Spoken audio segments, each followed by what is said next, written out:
There are places on this earth where the concept of rehabilitation has been completely abandoned, where survival is the only goal, and where the walls themselves seem to breathe with violence and despair. These are not ordinary correctional facilities.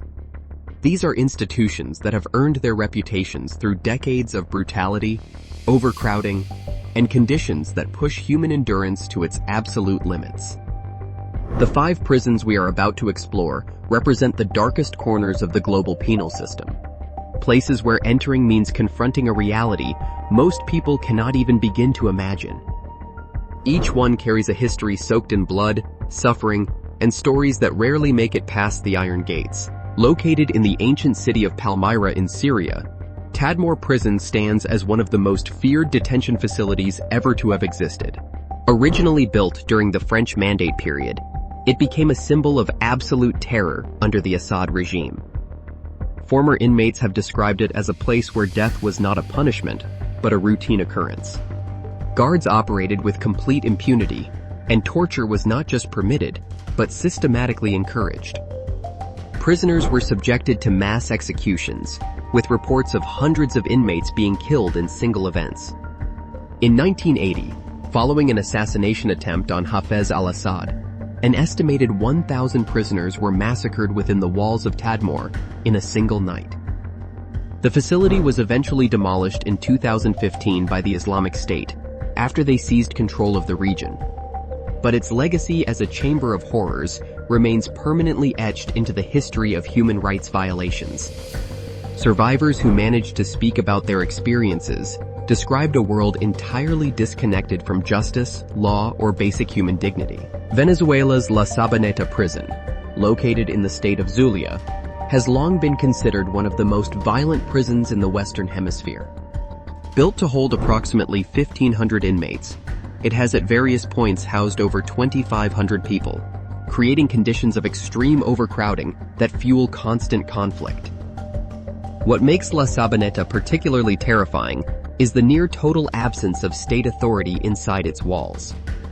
Armed gangs control entire cell blocks, establishing their own brutal hierarchies and enforcing their own violent codes of conduct. Guards rarely venture into the interior sections of the prison, leaving inmates to govern themselves through fear and force. In 1994, a riot at La Sabaneta resulted in the deaths of over 100 inmates, with bodies found mutilated and burned. Disease spreads rapidly through the facility due to inadequate sanitation, and access to clean water and medical care is severely limited. For those trapped inside, every single day is a negotiation between survival and submission. International human rights organizations repeatedly raised alarms about Gitarama, describing it as a humanitarian catastrophe unfolding in plain sight. Originally designed to hold approximately 400 inmates, it has held populations exceeding 7,000 people at its worst points, particularly in the aftermath of the 1994 Rwandan genocide. The consequences of this catastrophic overcrowding are almost impossible to comprehend. Prisoners were forced to stand for days at a time because there was simply no space to sit or lie down. The floors became breeding grounds for gangrene and other infections, and it was reported that inmates lost limbs simply from standing in filth for extended periods without any medical attention. Malnutrition was rampant, and deaths from disease, starvation, and violence were common occurrences. The prison became a secondary tragedy following the genocide itself, a place where thousands of people accused of participating in the killings were held in conditions that amounted to a slow and agonizing death sentence. Diyarbakir Prison in southeastern Turkey gained its terrifying reputation primarily during the 1980s following the military coup of 1980. The facility became notorious for the systematic torture and psychological abuse inflicted upon political prisoners, particularly Kurdish detainees. Former inmates have provided harrowing testimonies describing electric shocks, beatings, forced stress positions, and psychological torment designed to break individuals completely. The conditions inside were engineered not just to punish, but to destroy identity, culture, and resistance.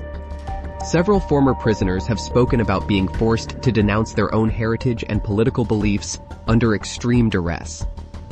The psychological damage inflicted on survivors has been documented extensively by human rights groups, and the prison has been cited in numerous international reports as an example of state-sanctioned torture. The trauma experienced by those who passed through Diyarbakir's walls extended far beyond their release, leaving generational scars on entire communities in the region.